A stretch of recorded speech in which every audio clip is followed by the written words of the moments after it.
Appointment. A car light appeared from the end of the train station. When he reached the station building, he stopped. The station was silent. He slowly rolled down the car window and looked outside. There were a few decommissioned trains on the tracks.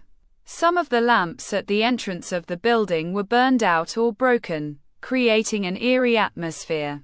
He had to meet her. Even though it was against his will and he didn't feel good. He even doubted that she was real. Still, he had come here to see her. His superiors had asked him to. He got out of the car. The sound of the door closing echoed through the station. Fear settled in his heart.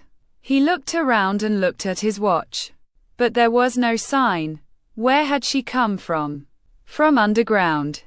From above the carriages, from the roof of the station building. What was she wearing? A black man with a long cloak or coat. How old was she? A shadow rose towards him and came close to his feet. He raised his head. She was standing in front of him. The girl said, "I am Dea. You have come to take me." Rick said, "Yes, ma'am, my name is Rick. Now let's get on." "I don't like these kinds of places."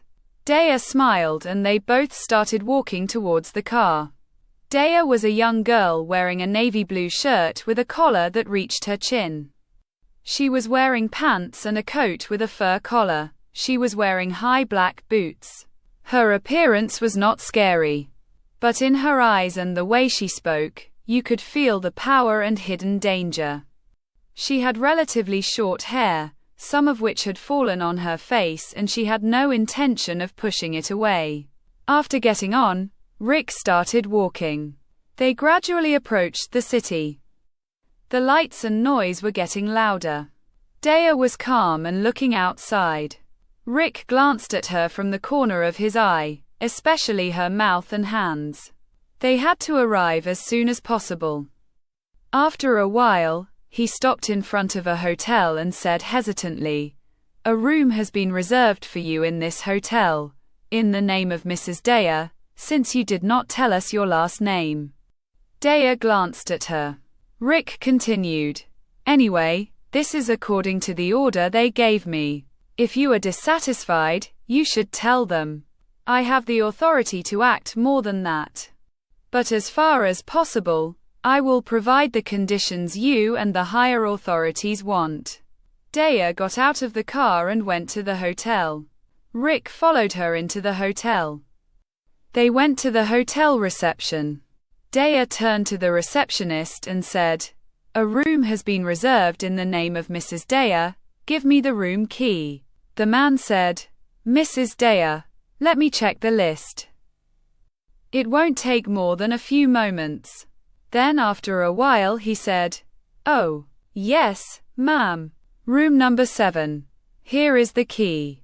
Please sign here." Dea took the pen and signed at the bottom of the notebook.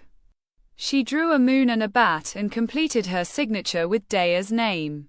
The surprised man looked at the signature and said, "Thank you. Do you have any things with you, ma'am?" "No. Just don't send a waiter or any hotel staff to my room. Coordination only by phone, and that too if you have work for me, or if I ask for it myself."